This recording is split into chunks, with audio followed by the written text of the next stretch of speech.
يعني أنت بتتكلم عن التكنولوجيا فالغرب يعني وفي تكنولوجيا يعني الحياة بيتغير والزمن بيتعدي وبنبقى أحسن وأحسن. فالشرق هو يعني مقفول يعني في وقت يعني الوقت مش بيتغير يعني بالضبط. الوقت في مكانه يعني أيوة 1000 ليلة وليلة ومليون ليلة. أقول لك ده كان في actually يعني كان 2005 2006 وأنا كنت في مصر وبس كان عندي صحاب كتير اللي هم كتاب وصحفيين وما عرفش فكنا بنروح حفلات يعني فكان في على طول شلة من الشباب يعني أنا كنت بتقابل الشباب كتير بيقول على نفسهم أنا مدون. أوكي. وأنا في نفس الوقت كان عندي مدونة وأنا كنت بكتب مدونة يعني بالإيطالي وبالإنجليزي يعني كان ميكس يعني وكنت بكتب يعني يومياتي ممكن تقول يعني كنت بكتب عن الحياة في مصر والحياة وأنا كنت مسافر قبل كده تونس وإنجلترا ما أعرفش إيه يعني فكان بالنسبة لي نوع التواصل مع صحابي في إيطاليا. بس أنا عمري مش هقول أنا نفسي أنا مدونة يعني. أوكي. يعني في الأول في حرية في تجربة في إبداع تماما يعني ويعني ومع الوقت هيبقى regulations أكتر وأكتر يعني صح. وده أظن إنه ده مش أول مرة يعني هو ممكن مع الطباعة يعني كان نفس الحاجة يعني أول حاجة يعني طالع معرفش يعني جرائد مثلا في العالم مش بس في العالم العربي يعني كان صفحة يعني كل حد ممكن يتبع يعني جريدة أو جريدتين ممكن يكتب اللي هو أو اللي هي عايزة صح. بعدين جاء رقابة صح بالضبط. عم باخد صوت. يا أهلا وسهلا. اليوم البودكاست تبعنا كان مع الباحثة تيريزا بيبي وكان بودكاست كتير حلو وخفيف يعني هيك مهضوم. حكينا أول شيء عن الصورة النمطية stereotype بين شو هي الصورة النمطية للغربيين عن الشرق وكمان شو هي الصورة النمطية للشرقيين عن الغرب يعني كيف العالم العربي بيشوف الغرب وكيف الغرب بيشوف العالم العربي وشو الشغلات يلي منحسها انه صح او خطأ عن هدول المجتمعين او عن هدول العالمين. وكمان حكينا عن دراستها لتيريزا بموضوع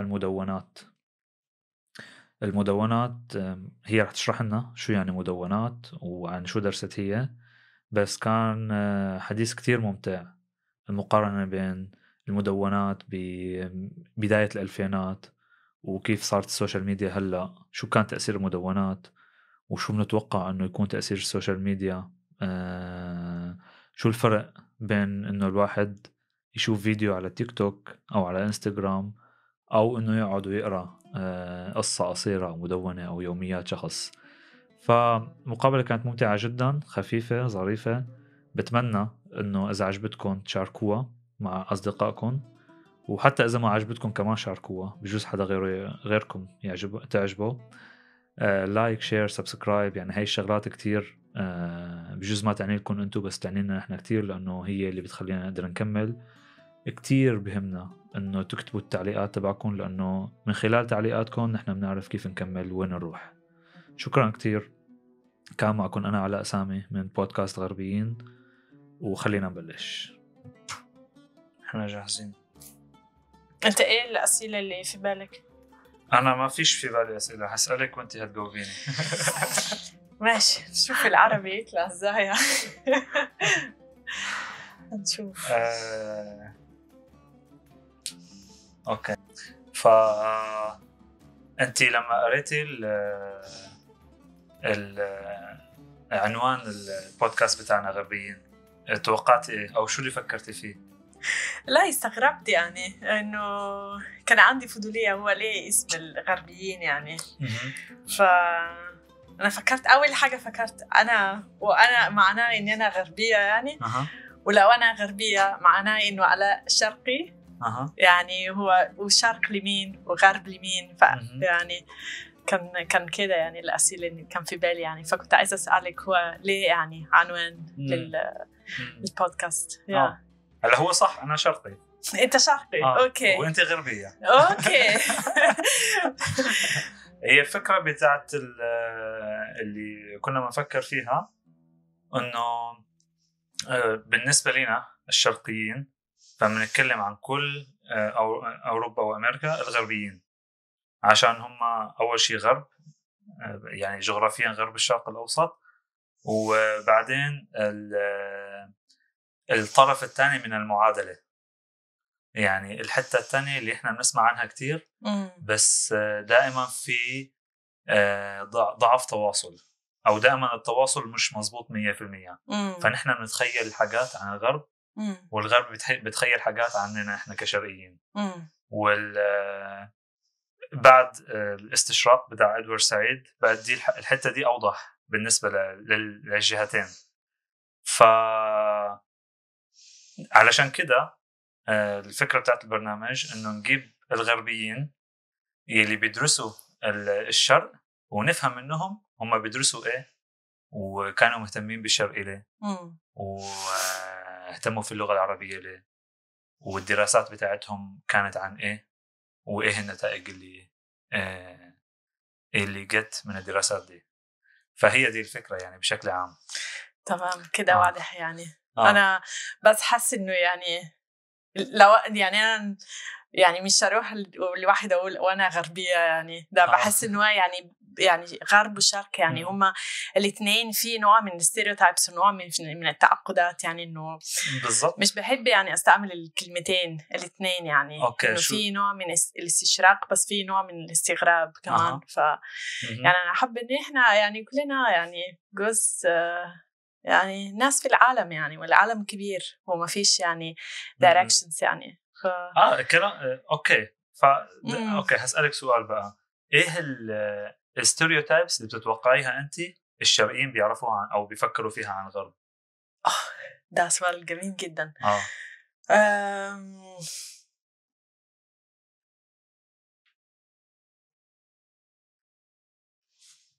وصعب جدا. صعب.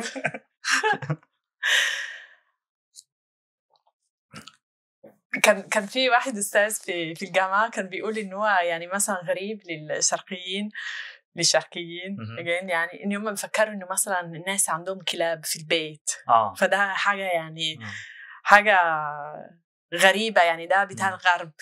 فاهم يعني صح. وحد اهتم بكلب يعني أكتر من بيهتم بالناس يعني. يعني بس دي ستيريوتايب صحيحة، دي يعني مش خطأ، مفهوم خاطئ صح؟ فهم غربيين دائما لحظة، الغربيين يعني الغربيين بالنسبة لهم إنه يكون عندهم كلاب في البيت حاجة طبيعية. بس مش ضروري أو مش لازم تكون دي معناها إنه بيهتم في الحيوان أكتر من إنه يهتم في الإنسان. صح. فدي الحاجة اللي ممكن تفرق. صح. طب أنت عندك إيه الستيريوتايب ممكن عندك عن الغربيين؟ حاجات كتير. اوكي. وبتوقع في حاجات صحيحة وحاجات كانت خاطئة. بس لما جيت هنا للنرويج بدأت يعني أفهم أكتر. اوكي. فالمشكلة بتوقع إنه لينا إحنا الشرقيين اللي منعيش في العالم العربي قبل السوشيال ميديا بيكون المصدر اللي نفهم فيه الغرب ضعيف جدا وبيعتمد على الإعلام والروايات يعني الكتب والمترجمات. ودي حاجة يعني الحاجة اللي لازم نقراها مش بتاعت كل الناس، بتاعت المثقفين بس في عالمنا، عشان مش كل الناس بتقرأ بكم كبير حتى تفهم العالم الغربي.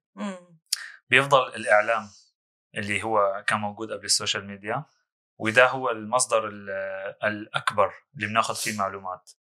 فبالنسبة لي أنا كحد من سوريا، الميديا في سوريا مسيطر عليها من جهة معينة وبتبيعنا الصورة اللي هي عاوزاها عن الغرب. أوكي. فالصورة اللي كانت بتتباع لنا طول الوقت إنه هم دول يعني هم دول اللي الغربيين هم حاجة خطيرة خطيرين على الأمن الوطني بتاع سوريا. فنحن مش لازم نكون دايما حذرين منهم. لازم نكون دايما يعني نفكر هم هيحتلونا ازاي، ولا هيسرقوا منا ايه، ولا هيسيطروا علينا ازاي. فدي الاستيريوتايب الاولى بتاعت يعني بتوقع بتاعت كتير من الناس. وده نفس الستيريوتايب اللي هو في الغرب عن المهاجرين يعني او عن الشرقيين يعني. بالضبط. صح. ايوه نفس الحاجه. في مثلا بتاعت المنظمه موجوده هنا في النرويج بتاعت سيان. تعرفيها صح؟ أيوة. تعرفي عنها ايه؟ الاكستريميست يعني. ستوب اسلاميسيانينج ان نورجي. فدول الفكره بتاعتهم بتقول انه المسلمين هييجوا ويسيطروا على النرويج وهيحتلوها وهتصير ليهم بعدين. ايوه. فيا يعني هذه حاجات من الستيريوتايب اللي بنفكر فيها. وفي بقى الحاجات التانية اللي هي لها علاقه بال يعني الديلي لايف، اليوم العادي. انه اوكي الغرب بتاع البنات الحلوه جدا، البنات اللي شعرها اشقر وعيونها زرق وطويله وبيضة انا بحب الحاجه دي كتير ولازم اجي واشوفها. مثلا ولا مثلا الغرب بتاع التكنولوجيا، الغرب اللي بيصدر العلم والتكنولوجيا، ودي بوزيتيف ستيريوتايب انه انا عاوز اروح هناك عشان اصير زيهم بتاع تكنولوجيا وبتاع علم وبتاع حاجات دي. صح. وايه بتتذكري حاجات تانية ستيريوتايبس عن الشرق؟ ستيريوتايبس عن الشرق طبعا العنف اللي انت بتقول يعني الغرب يعني ممكن نقول نفس الحاجه يعني المهاجرين والشرقيين. شعب عنيف يعني ومتدين ومحافظ. وطبعا الستات يعني بالعكس يعني احنا we're so civilized، احنا يعني بنلبس اللي احنا عايزين وما اعرفش ايه. الستات عندهم يعني الحجاب وما اعرفش ايه مش متحضرين. أيوة. بالضبط. وايه تاني بس ده يعني ايه محافظ؟ متحفظ conservative يعني. يعني بتشرحيها ازاي؟ وعكس يعني الحضارة يعني يعني عكس التقدم. يعني أنت بتتكلم عن التكنولوجيا، فالغرب يعني وفي تكنولوجيا يعني الحاجات بيتغير والزمن بتعدي وبنبقى أحسن وأحسن. فالشرق هو يعني مقفول يعني في وقت يعني الوقت مش بيتغير يعني. بالضبط. الوقت في مكانه يعني. أيوة 1000 ليلة وليلة ومليون ليلة.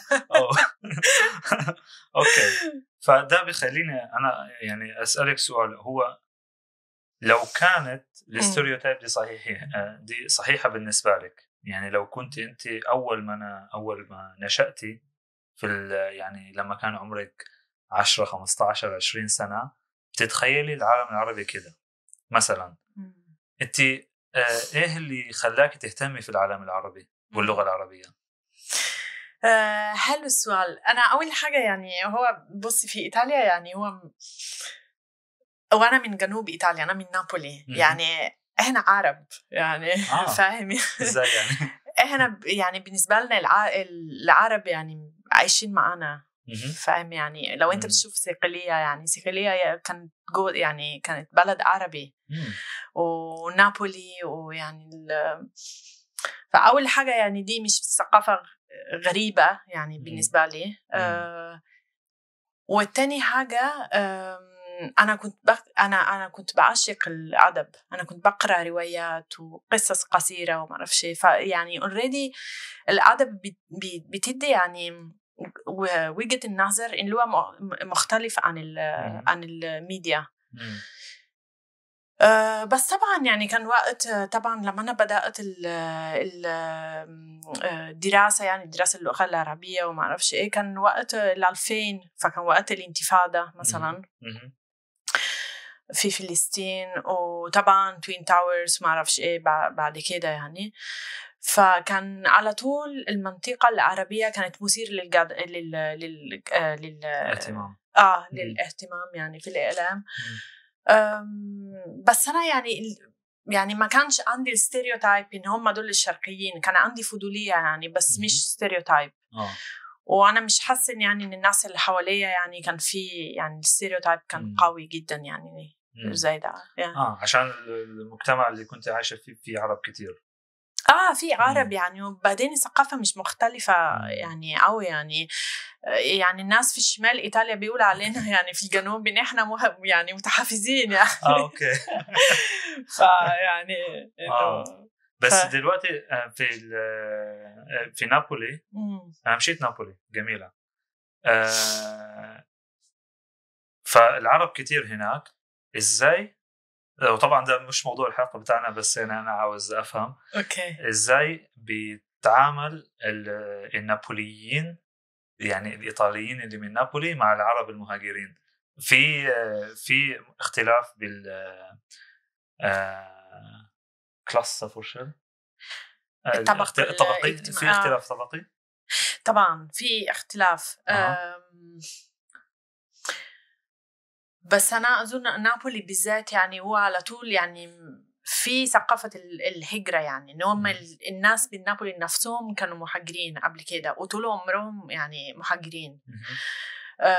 طبعا في competition يعني في تنافس، يعني لما أنت عندك الريسورسز بتاعت البلد قليلة فطبعا هيبقى في competition يعني. بس أنا مش حاسة إنه في يعني، أنا أتمنى إنه أنا مش أبقى رومانتيسايز يعني، فاهم طبعا مش كل الناس كده يعني. بس أظن إنه ثقافة الhospitality، ثقافة الضيوف يعني بتلعب دور مهم يعني. إنه في نابولي في يعني في ده يعني، وفي الجنوب يعني بشكل عام في فكرة إن يعني لازم تستضيف يعني الناس اللي بيجوا يعني. وتشوف يعني لو تشوف كمان في جزيرة زي لامبيدوسا ويعني في كل الجنوب يعني الناس يعني شكلهم مختلف يعني من الحكومة يعني. والحكومة ممكن تلاقي حكومة فاشية يعني بس الناس يعني on a one-to-one basis يعني على مستوى فردي ويعني بيهتموا بالمهاجرين. صح. أنا بفتكر أول رحلة لي اليوروب أنا جيت هنا كلاجئ. فجيت على سفينة من ليبيا لإيطاليا، فأول بلد جيت لها كانت إيطاليا. وكان يعني الاستقبال بتاع الإيطاليين لما نزلنا للجزيرة. إحنا مشينا لامبيدوزا أولا وبعدين مشينا سيسيليا.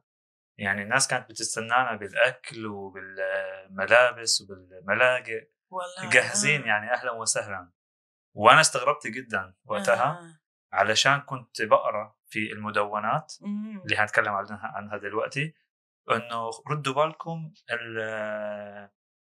خفر السواحل الايطالي بيضربوا المهاجرين وبيغرقوهم ومش عاوزينهم يخشوا وكده. فانا كنت خايف جدا. وبعدين لما جو واخدونا قلت واو في فرق كتير بين اللي بنقراه وبين اللي بنشوفه. ده خبر جميل يعني. هو طبعا في كده وكده يعني، وطبعا الحكومة رير الناس يعني بس وبعدين أنا أفتكر يعني بشكل عام يعني إحنا كلنا عندنا ستيريوتايبس كتير يعني. بس لما أنت بتتكلم مع حد يعني فرد يعني فهو المعاملة يبقى مختلف تماما يعني. صح. وطبعا الحوار اللي إحنا يبقى نعمله النهاردة يعني ده يعني مثل صح. صح من ده. هنيجي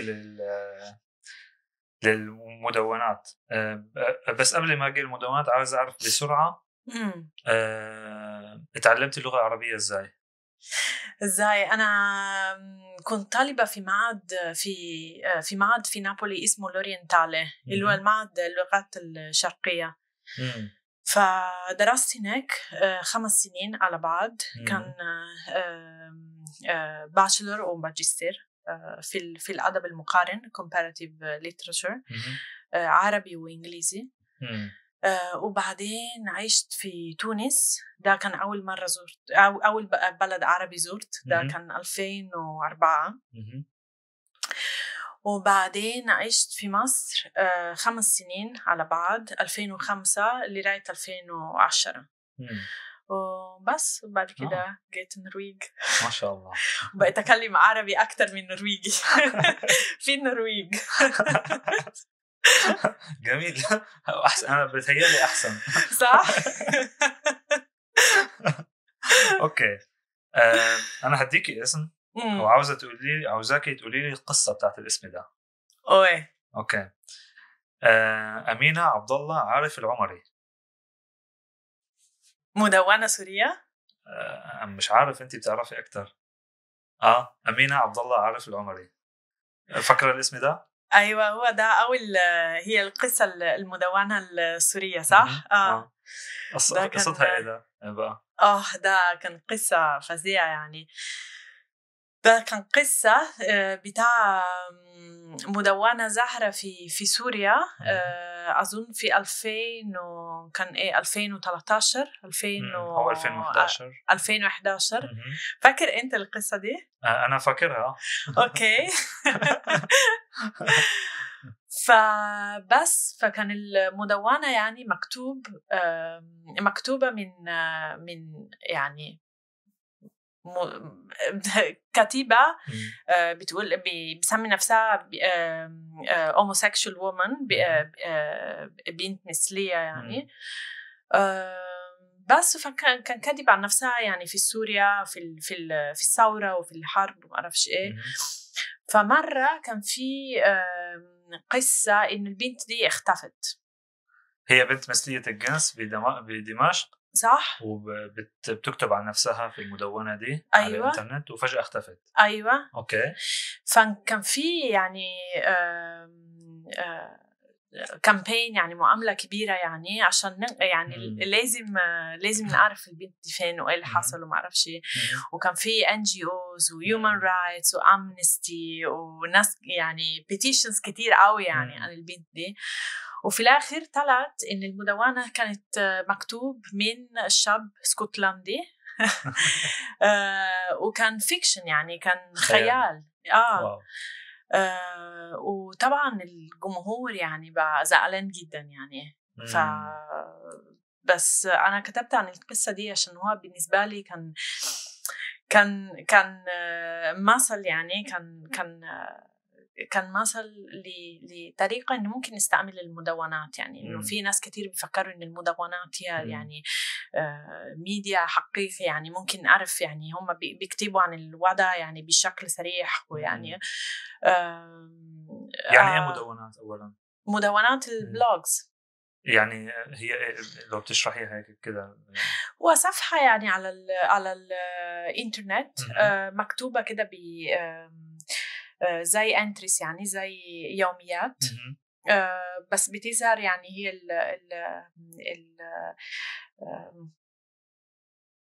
الانتري يعني هو الموست ريسنت يعني بيظهر في الاخر يعني اللي اخر حاجه كتبت والترتيب عكس اليوميات يعني. بس هي صفحه على النت يعني ممكن اي حد يعني ممكن يفتح صفحه على النت يعني ويكتب اللي هو على بالي يعني. بالضبط. صح. اوكي. فانا يعني انا اظن انه في كده conviction يعني في توقعات انه كل المكتوب على المدونات هو صريح صحيح. يعني صحيح. فانا اخذت القصه دي ويعني عشان اشرح انه مش لازم يعني انه في ناس يعني بيلعبوا actually يعني مع فكره المدونات وفكره انا بتذكر لما قريت القصه دي اتصدمت. والله قلت واو هو في ايه. فكنت يعني بقرا انه اوكي بنت اسمها امينه مثليه الجنس عايشه في دمشق وبتكتب عن يومياتها وفجاه اختفت. ثلاثه خطفوها وبعدين ما حدش بيعرف هي فين بالضبط. وبعدين بدات عشان هي مثليه ودي الحاجه اللي بالنسبه لي كانت بشوي بتديني بتعطيني شعور بالغضب. علشان لأنه هي مثلية كل المجتمع الدولي تكاتف عشان ينقذوها. فلو كانت بنتي مش مسلية ما كنتش شفت من الامنستي والان جي اوز والهيومن رايتس ووتش وحتى حكومات بيدخلوا عايزين يعرفوا البنت دي فين وحصل لها ايه. فانا كنت واو. وبعدين وانا كنت يعني بقرا ومتاكد انه اوكي هيجيبوها، وبعدين فجاه بدت بكتشف انه دي اصلا قصه خياليه كلها. فكانت بالنسبه لي واو، هو في ايه. بس انت سمعت القصه دي وانت في سوريا؟ لا هون. هون اوكي. يا فكانت مثيره للاهتمام بالنسبه لي. بس اوكي. ف لو هنفكر في المدونات الفكره بتاعت المدونه هي بدات ازاي؟ انا اهتمام يعني بالمدونات. اوكي اقول لك ده كان في اكشلي يعني كان 2005 2006 وانا كنت في مصر وبس كان عندي صحاب كتير اللي هم ايه كتاب وصحفيين وما اعرفش ايه، فكنا بنروح حفلات يعني فكان في على طول شلة من الشباب. يعني انا كنت بتقابل الشباب كتير بيقول على نفسهم انا مدون. أوكي. وانا في نفس الوقت كان عندي مدونة. وانا كنت بكتب مدونة يعني بالايطالي وبالانجليزي، يعني كان ميكس يعني. وكنت بكتب يعني يومياتي ممكن تقول يعني. كنت بكتب عن الحياة في مصر والحياة، وانا كنت مسافرة قبل كده تونس وانجلترا وما اعرفش ايه يعني. فكان نوع بالنسبة لي نوع التواصل مع صحابي في ايطاليا. بس انا عمري مش هقول انا نفسي انا مدونة يعني. أوكي. فاهم؟ فانا استغربت يعني، قلت طب ليه يعني؟ ده الموضوع شكله جد قوي يعني. بس انت ليش مش عاوزه تقولي عن نفسك مدونه؟ عشان هو بالنسبه لي ده كان هوبي. اوكي يعني أوكي. هوايه بس اتنين لا يعني. فانا فهمت يعني انه الموضوع يعني في مصر في الوقت ده كان موضوع يعني سيريوس يعني. كان موضوع كان فيه جد قوي. فبدأت يعني بدأت أكلم معهم، بدأت أكتر يعني أعرف أكتر عن الموضوع، وفهمت يعني إن هم فعلا يعني الشباب دول يعني كانوا يعني كان فعلا بيقعدوا وقت طويل على النت عشان بيكتبوا، بيتناقشوا بيقروا مدونات كتيرة يعني. وكان في يعني كان كذا مستوى يعني. كان طبعا نوع أدبي جديد، كان يعني كان نوع أدبي، كان في قمة فنية في اليوم بيكتبوا، وكان كمان طبعا شغل سياسي يعني. إن هم كانوا فعلا بيكتبوا يعني بيكتبوا مدونات عشان هم بالنسبة لهم كان وسيلة لتغير المجتمع. فبس فده جاء الاهتمام يعني. وبعدين يعني بدأت أقرأ عن الموضوع. طبعا يعني في الوقت ده كان في دراسات كتيرة يعني من الغربيين يعني زي ما أنت تقول بيكتبوا democracy and blogging يعني. كان blogs save the Arab region، وممكن المدونات ممكن يعني يغيروا المنطقة العربية والنوع من الديمقراسي وما أعرف شيء. بس ما حدش كان بيقرأ هما بيكتبوا إيه. يعني كان ايه كله بقى statistics و interviews وما اعرفش ايه. حد صحفي يعني قاعد على القهوه مع واحد مدون فبيكلمه يعني، فهو كاتب this blogger will save the world وما اعرفش ايه. فما حدش يعني كان فعلا دي الغربيين في حرفيتها يعني. صح. اوكي. فبدأت أقرأ، وطبعا يعني القراية يعني كانت صعبة بس كانت ممتعة جدا يعني. وطبعا تشوف يعني إنه كان في مدونين مهتمين جدا يعني بالسياسة وبيكتبوا يعني عن الحكومة وما أعرفش إيه وأكتيفيست وما أعرفش إيه. بس معظم من الشباب هم كانوا بيكتبوا يعني عن الحياة اليومية يعني إن هم يعني بس يعني كيف يعيشوا ازاي يعني ازاي بيتعاملوا مع المجتمع ومع الدين ومع السياسة وما اعرف شيء، بس بشكل يعني بشكل فردي جدا. وطبعا كانت اللغة بتاع المدونات حاجة فظيعة يعني، كانت طاقة يعني، كانت في أسلوب فعلا أوريجينال يعني فعلا. فبتشد يعني عشان هو بيكتب اللي يفكر فيه من غير ما يزوق. بالضبط بالضبط أيوة. نايس. اوكي. ايه هي، انت قريتي كتير بالمدونات بقى، ايه هي اغرب حاجة قريتيها في المدونات؟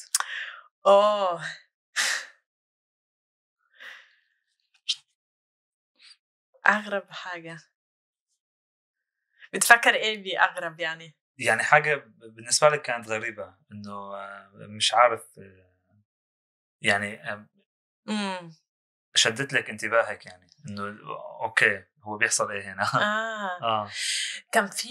كان في واحد مدون من اسكندرية كان بيكتب عن حياته بعد ما أمه ماتوا. اوكي. فكان بالنسبة لي يعني جوا من النوع من how do you say intimacy يعني من حميمية. نوع من الحميمية والحزن يعني قوي جدا. بس يعني وكمان يعني ما كانش بس يعني ما كانش حزين بس يعني كان في نوع من ما أعرفش، أنا حسيت إنه أنا ممكن أكون في مكانه يعني حتى لو أمي يعني ما شاء الله لسه موجودة يعني ولا بس. وأغرب حاجة كمان خليني أفكر، كان في مدونات مكتوبة يعني بشكل طبعا دم خفيف يعني وبعدين بالمصري يعني ده طبعا بس كان في مدونات مكتوبة من كذا شخص ورا بعض يعني مثلا كان حد بيبدأ حكاية فالتاني يعني التاني بيكملها وبعد كده ثالث وما عرفش ايه، فده فكرت انه كان لعبة كمان يعني. واو حلوة قوي. اوكي هسألك سؤال. المدون ده من اسكندرية بيتكلم عن أمه بعد ما فقدها. ازاي بتقدري تعرفي لو كان الكلام ده صحيح ولا خيالي؟ ما هو ده يعني ما تعرفش ليه؟ ما ينفعش تعرف يعني. أنا قابلت كتير من المدونين يعني، أنا عملت حوارات معهم كتيرة طبعا مش كلهم. كان في اللي هم مش كانوا عايزين مثلا نتكلم بس على الإيميل، وكان في اللي هم يعني ما كانش عايزين وكان في اللي هم كان ممكن نتكلم معهم. يعني كان في ساعات يعني في الحوار كان ممكن نتكلم طب هل ده حقيقي ولا لا يعني، فكان ممكن يعني بس هو الفكرة إنه هو مش مهم يعني. أنا أظن إنه هو الحلو كمان في القراية إن أنت بتقرأ قصة يعني بتقرأ يعني سيرة ذاتية if you want يعني. بس أنت ما تعرفش يعني لو ده حقيقي ولا لا، وعندك فضولية، بس هو في الآخر مش مهم يعني. في الآخر اللي هو يعني ممكن الفاكس يعني ممكن المعلومات مش صحيحة، بس هو اللي حقيقي هو الإيموشنز يعني هو الشعور اللي هو يعني هما بيتكلموا عنها هو ده حقيقي يعني أظن. بس هي مشكلة هنا إنه اللي بيفرق عن السيرة الذاتية إنه الواحد بيكتبها بنهاية عمره لنفرض عشان يوثق هو حصل له إيه. اللي بيفرق هنا إنه الناس بتكتب اليوميات وبتنشرها مباشرة. ودي هي الحاجة المهمة يعني. مثلا بنتي أمينة دي ما كانش في حد بيعرف إنه هي مش حقيقية صح؟ وعشان ما حدش بيعرف إنه هي مش حقيقية الناس بدأت تتعامل مع الموضوع بجدية، وبدأت المنظمات العالمية والدول تطالب البنت أمينة فين، رحتوا فيها فين. فأنا يعني بتوقع إنه الحتة دي مهمة جدا، لأنه ممكن في ناس تموت وناس تعيش ممكن، وإحنا أو ممكن يعني دول توظف قدرات كبيرة عشان تدور على حد هو اصلا مش موجود. صح فهي دي الحاجه اللي انا بفكر فيها، انه ازاي مش هتكون مهمه. طب لو في حد فعلا كانت أمينة موجودة واتخطفت وماتت، هتكون مهمة. بس علشان هي بعدين اكتشفنا انه هي مش حقيقة، بقت مش مهمة. انا فاهم قصدك.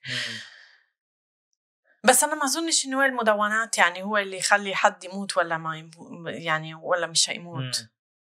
فاهم يعني. وانا اظن يعني في الكيس بتاع أمينة يعني هو اللي كان مستفز، يعني اللي كان كمان انه هو يعني هو رجل ابيض يعني بيتكلم بصوت بنت مثلية سورية يعني انه هو فعلا وممكن في بنات كتيرة مثلية يعني في سوريا مش بيكتبوا عن نفسهم. طب ليه يعني جاي يعني يجي واحد يعني من اسكتلندا يعني ولازم يعني زي ما هو يعني اخذ الحكاية بتاعها ويتحول لحكاياته يعني. بالضبط. فده اظن ان كان مستفز قوي يعني في الموضوع. بتتخيلي انه حاجه زي دي لازم يحاسب عليها القانون ولا لا؟ لا. يعني قصدك ايه يعني انه لازم نكتب لازم على طول نكتب حاجات حقيقيه يعني في المدونات؟ لا، بس مثلا الولد ده بتاع اسكتلندا كان ممكن يكتب انه في النهايه انه قصه خياليه علشان ما يكون في misunderstanding، عدم فهم للموضوع. بس هو عشان ما كتبش انه دي قصه خياليه صارت حاجه كبيره علينا. فممكن او لازم القانون يحاسب الحد اللي ما بيكتبش انه دي مش حقيقه. لا انا مش اظن. لا. اقول لك على حاجه، اقول لك انه هو الفكره يعني هي الفكره ان احنا بنتوقع عن الوسائط ايه، وسائط الاعلام ايه، ويعني خصوصا المدونات. يعني احنا ليه بنتوقع انه ده اللي مكتوب حقيقي؟ يعني هي صفحه على النت، يعني صفحه على النت مكتوبه زي يوميات، يعني في دايري انتريس يعني زي اليوميات. انا ليه اتوقع انه ده هيبقى حقيقي؟ والسؤال نفسه ليش هتوقع انه ده مش هيبقى حقيقي؟ ما هو الفكرة انه اللي مش لازم يبقى حقيقي يعني. هو صفحة ابيض وانت مع صفحة ابيض ممكن تعمل اي حاجة يعني. صح. وفي ناس بيكتب حاجات حقيقية، في ناس بيكتب سياسة، في ناس بتكتب معرفش يعني عن الموضة والمامي مامي ترندز ومعرفش ايه. بس عايزة أقول لك كمان حاجة عن فكرة السيرة الذاتية، يعني إنه إحنا كمان يعني نفكر إنه السيرة الذاتية يعني في توقعات كمان إنه حد يكتب السيرة، يكتب عن حياته. يعني معظم منهم رجال يعني بيكتبوا عن حياتهم بعد ما يعني لما يبقوا عواجيز. فبيكتبوا عن الحياة يعني الشريفة، يعني إنه هم يعني عملوا حاجات يعني عظيمة وما أعرفش إيه. بس الفكرة في المدونات إنه أي حد ممكن يكتب عن حياته يعني، ومش لازم نستنى إنه يخلص عمره. صح. يعني ممكن يبقى تسجيل حياة يومية يعني، بس مش لازم تسجيل حقيقي يعني. بالضبط. أوكي. في النرويج من حاجة سنة ولا سنتين بتوقع، أنا قريت إنه صار في قانون جديد بيجبر اللي بيستعملوا فلترز في السوشيال ميديا يكون موجود إنه ده فلتر مش حقيقي. أنا مش عارف لو طبقوا القانون ده ولا لا، بس أنا قريت إنه القانون ده إنه كان في حاجة زي دي بالنرويج لازم بتعملها عشان بيسموها ايه بقى، عشان السوشيال الضغط الاجتماعي. هو اللي بيحصل انه البنات اللي بتشوف الانفلونسرز انه هم جميلين جدا وما فيش ولا اي غلطه، فبيصير عندهم ضغط انه انا عاوز ابقى زيها، لازم يكون شكل وشي ما فيش ولا يعني جميل جدا، ما فيش اي حاجه. وهم غالبا بيكونوا يعني غالبا بيكونوا الانفلونسرز دول مستعملين فلترز اصلا عشان يخبوا كل العيوب الموجوده. فالنرويج قالت انه اوكي دي حاجه لازم نحن نسيطر عليها عشان باقي المجتمع بيتاثر من الانفلونسرز. مش عارف لو طبقوا قانون ولا لا، بس انا بفكر بنفس الطريقه بالنسبه البلوجرز. هم لو صار، هو ما صارش يعني، بس لو صار وبقت زي ما الغربيين اللي اتكلمت عليهم قالوا انه هيغيروا العالم، يبقى في لازم يكون في نوع من انواع السيطره على ايه بيحصل هناك. فعلشان كده انا بفكر لازم يكون في قانون يسيطر على ازاي دي الحاجات دي بتصير ولا لا. ده سؤال يعني مهم، وانا اظن يعني انه كمان يعني في علاقه بتغيير وسائل التواصل. انه طبعا يعني لما الانترنت ظهر يعني هو مش كتير يعني، هو الانترنت ظهر من 20 سنة مثلا. فاحنا مثلا لما نتكلم في المدونات في 2005 ده كان لسه وقت يعني هم يعني المدونات لسه طالعين ولسه حاجة جديدة. فالناس كمان عشان كده يعني التوقعات حول الوسائل ملخبطة يعني. صح؟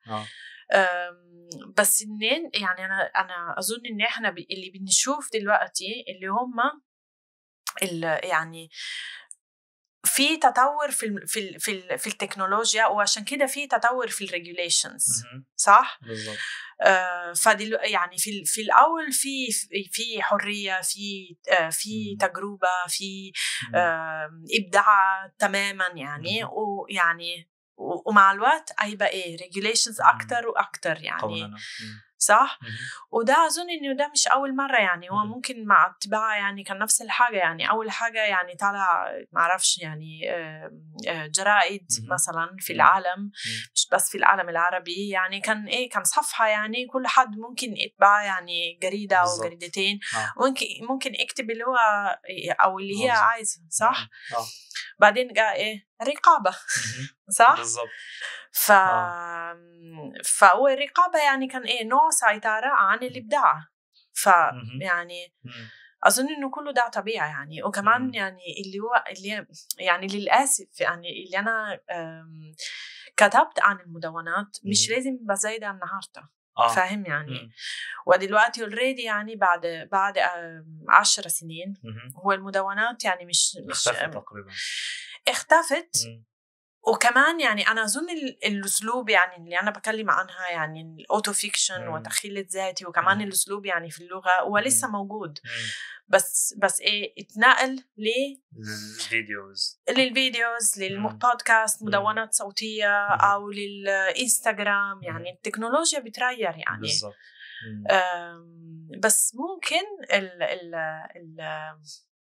how do you say الhuman يعني الناس يعني الhuman dispositions يعني ده اللي ممكن مش بيتغير يعني. صح؟ صح بالضبط. ففكر ان احنا يعني اول ما بيبقى في يعني وسائل جديدة عايزين نستعملها عشان نتعبر على نفسنا يعني. صح. اوكي. السؤال الاخير، التيك توك والانستغرام والسوشيال ميديا دلوقتي أخذت مكان مدونات بشكل شبه كامل. ممكن تشوفي إيه يعني إزاي قدرت تغير، يعني إيه المختلف عن المدونات؟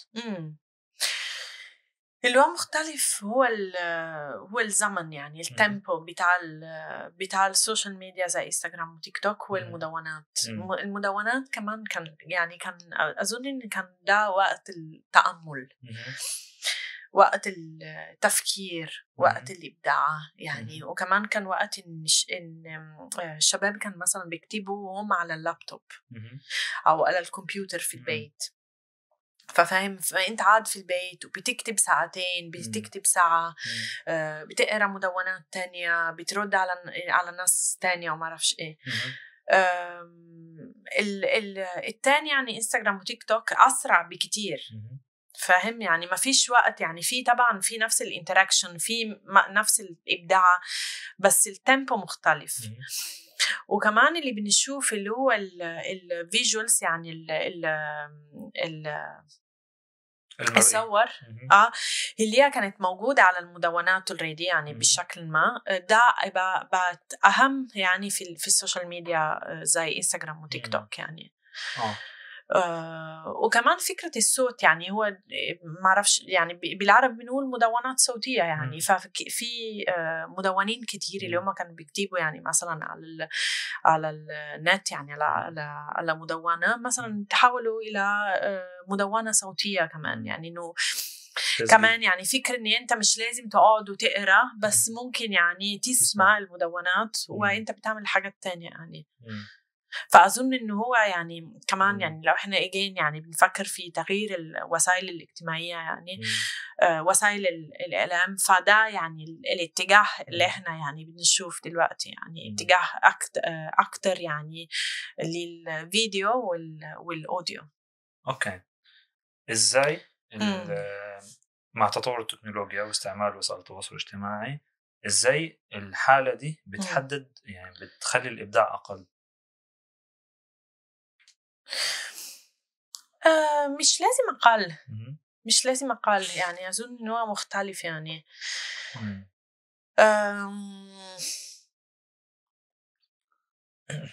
يعني مش لا مش لازم أقل يعني أنا كنت فاكر أو كنت بفكر إنه لما أنا أقعد وأقرأ إن كان مدونة ولا سيرة ذاتية ولا رواية، اللي بيحصل معايا كفرد إني ببدأ أرسم اللي بقراه في مخيلتي، صح، وابني عالم خاص بي أنا.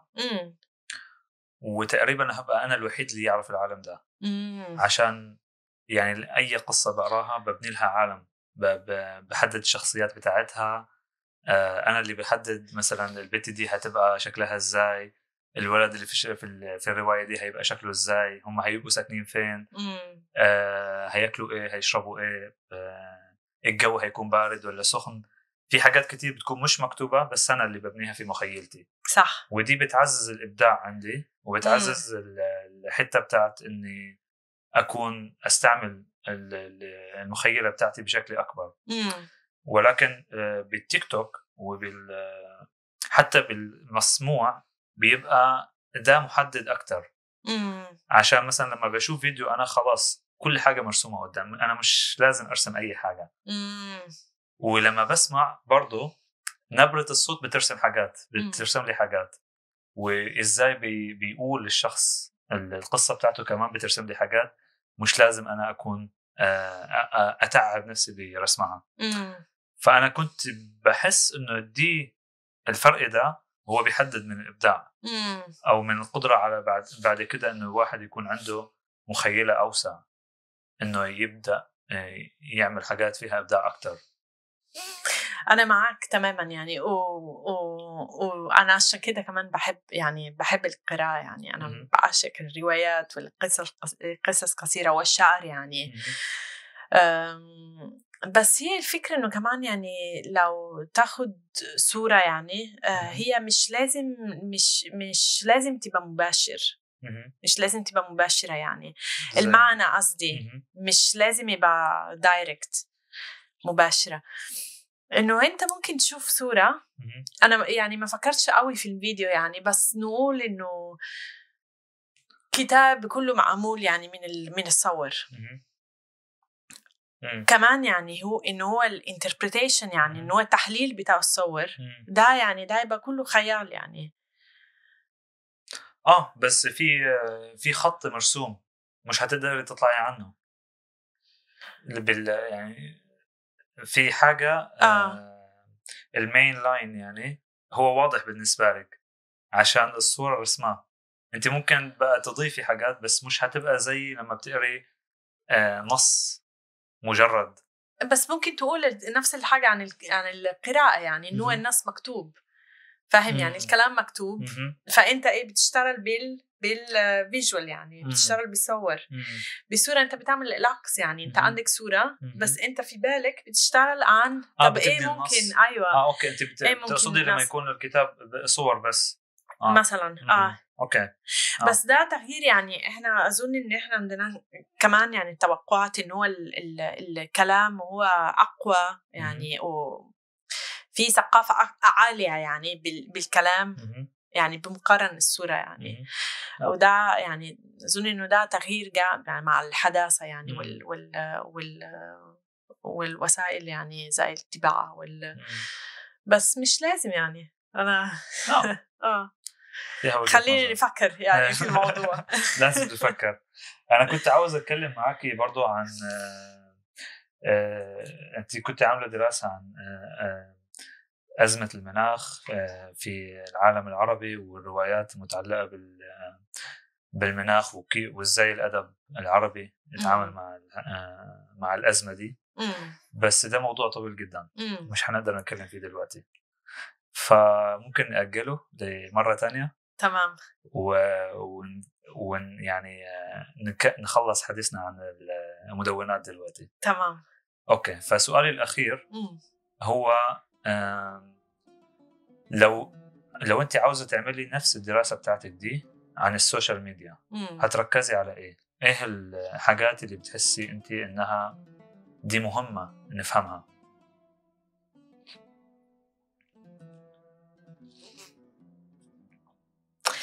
ما هي الفكرة إنه في كتير قوي يعني عن السوشيال ميديا. أنا لو نفسي يعني حد أعمل دراسة عن السخرية يعني في السوشيال ميديا، مش لازم أنا بس أظن إنه يعني السخرية يعني الهيومر اللي موجود على النت يعني ده حاجة فظيعة يعني فعلا بتستحق الدراسة يعني. أوكي. أنا عارف إنه يعقوب عمل دراسة عن القصص المصورة والقصص المصورة غالبا بيكون فيها سخرية يعني كتير جدا. interesting. أوكي، اللي بيشوفونا وبيدرسوا الحاجات دي لو حابين تعملوا دراسة عن السخرية ممكن تتواصلوا مع تيريزا إن شاء الله. شكرا كتير، استمتعنا جدا وأنا بتمنى يعني نقدر نقعد مرة تانية ونتكلم عن حاجات تانية. انت عندك دراسات كتير يعني ما شاء الله. بالضبط. شكرا. شكرا لكم، يعني الحلقة كانت ممتعة جدا، بس بتمنى انه تشاركوها مع كل الناس اللي بتتوقعوا انه ممكن تفيدهم، الناس بتتوقعوا انه ممكن اضيف شيء لهم. كان معكم انا علاء سامي من بودكاست غربيين، ومعنا من وراء الكاميرا غدي الحاج. بنشوفكم بالحلقة الجاية وشكرا.